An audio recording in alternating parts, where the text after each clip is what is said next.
IBF junior welterweight champion Subriel Matias 21-20, looks set to defend his title against Australian contender Liam Paro 24-15, in Puerto Rico in the northern summer. According to the 31-year-old champion's promoter Juan Orengo, the deal is 90% done for Matias to make the first defense of his world title in his home country. The bout will be broadcast by DAZN after Matias' contract with PBC expired. "I am going with more confidence to his new camp, because several things are supposed to have changed regarding the date," Matias said to leading Puerto Rican publication El Nuevo Dia just before flying out to Mexico via Miami for a high-altitude training camp. "We are not with PBC, the matter is more serious. The doors are open with them. But our next fight is not going to be with them."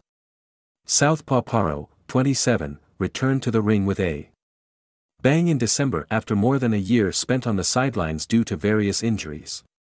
His unfortunate opponent was one-time contender and fellow lefty Montana Love 18-2-1-9, who was stopped in 6.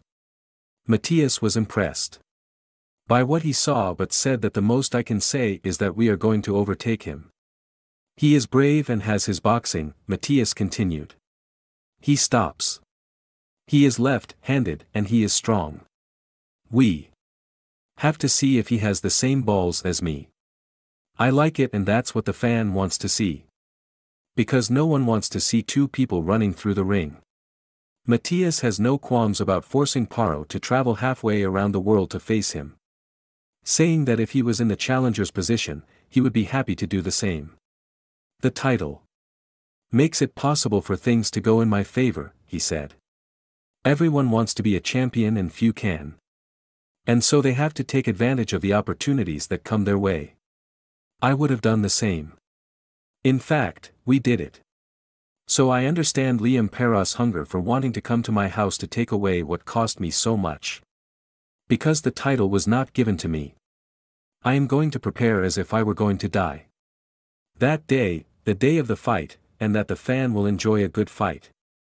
Promoter Orengo is confident the Paro fight will get signed. He is currently working on securing a venue for the bout, with the Roberto Clemente Coliseum and the Jose Miguel Agrelot Coliseum in San Juan both in the running, as well as the Ruben Rodriguez in Bayamon. "It's going to be with Liam Paro," the Fresh Productions boxing president said. "We are in the final touches. We are at 90%. As for the headquarters, the same. 90% of it will be in Puerto Rico. It will be here and with Paro because it is with him that we are talking. He accepted, I accepted. He is coming to Puerto Rico. Which is something that is not easy to negotiate because almost always those fighters want to fight in the United States so as not to go to the country of the champion. He accepted everything and we decided on him." Matias will be having his first fight since his 6th-round stoppage of previously undefeated Uzbek southpaw Shojahan Ergashev 23-20 in Las Vegas in November. "I'm going to see how Matias continues to feel with his hand," Orengo added. The adaptation in Mexico is 2 weeks at the altitude where he goes, over 10,000 feet above sea level. Training will start in mid-February and I always give 14 weeks of training. Starting from there, the fight would be between June or July and here in Puerto Rico. 90%.